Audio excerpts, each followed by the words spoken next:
नमस्कार. मी Krishna V Patil, chief operating officer, power house global services LLC. नुकतंच 10वी आणि 12वीचे बोथ स्टेट्स आणि CBSEचे रिझल्ट्स आलेत. स्टुडंट्सचं अभिनंदन, ज्यांनी खूप चांगल्या प्रकारे स्कोर केलंय. मला वाटतं आता सगळ्यात महत्त्वाचा जो विषय आहे, तो म्हणजे व्हॉट इज द नेक्स्ट?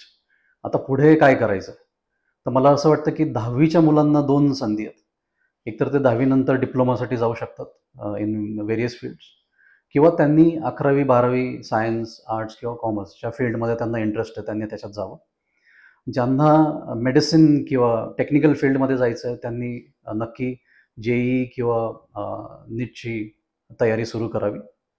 आणि त्यानंतर त्यांना 12वी पर्यंत लक्षात येईल की अजून पुढे कुठल्या फील्ड्समध्ये त्यांना जाता येईल.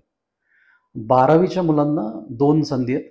एकतर ते परदेशात जाऊ शकतात किंवा ते त्यांचं एज्युकेशन इंडियामध्ये कंटिन्यू करू शकतात. ज्यांना इंडियामध्ये कंटिन्यू करायचं आहे, त्याच्यामध्ये पण बरेचसे फील्ड्स आहेत, ते चूज करू शकतात.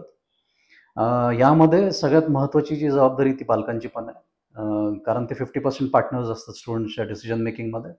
मला असं वाटतं की चांगलं करियर गायडन्स घेऊन आणि कुठल्या फील्ड्समध्ये आपल्या मुलांनी चांगलं करियर करावं, यासाठी गायडन्स घेणं पण महत्त्वाचं आहे. टेक्नॉलॉजीमध्ये खूप चांगला स्कोप आहे. खास करून data science, artificial intelligence, machine learning. Computer science हे फाउंडेशन आहे टेक्नॉलॉजीसाठी. तर कम्प्युटर सायन्ससुद्धा एक चांगली फील्ड आहे. त्यानंतर सिव्हिलमध्ये पण चांगला आता स्कोप आला आहे. त्याच्यानंतर तुम्ही कन्स्ट्रक्शन मॅनेजमेंट करू शकतात. बऱ्याच जणांना मॅनेजमेंटमध्ये जाण्याची इच्छा असते. BBA सारखी फील्ड आहे, त्याच्यामध्ये पण डायव्हर्सिफिकेशन आता सध्या आहे.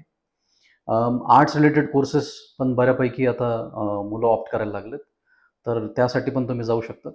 ज्यांना इंडियात न राहता बाहेर जायचं आहे, तर UK सारख्या कंट्रीमध्ये आता सध्या चांगली संधी आहे. ऑस्ट्रेलिया पण आहे. मला असं वाटतं की बाहेर गेल्यावरती बऱ्याचशा गोष्टींचा अनुभव आपल्याला येतो. बऱ्याच पालकांना प्रश्न पडतो की एवढ्या लवकर मुलांना बाहेर पाठवायचं का? तर मला वाटतं दुबईसारखं पण एक डेस्टिनेशन आहे, जे फार सिक्युअर्ड आहे. भारतापासून 2.5-3 तासावरती आहे. त्यामुळे थोडं सोपं होतं. मला असं वाटतं की असे डेस्टिनेशन्स पण जर चूज केले from a security point of view, एज्युकेशनच्या फार चांगल्या संधी इतर देशांमध्ये पण आहे.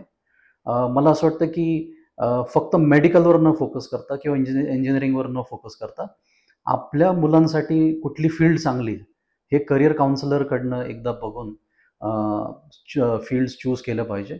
मला वाटतं प्रेशर आणि आपल्याला वाटतं ते मुलांनी करावं ह्यापेक्षा मुलांना कशामध्ये इंटरेस्ट आहे, तो इंटरेस्ट ओळखून जर त्यांना तुम्ही त्यांच्या नॅचरल फील्डमध्ये जर त्यांचं करियर करू दिलं, तर मला असं वाटतं की सक्सेस प्रोबॅबिलिटी वाढून जाते.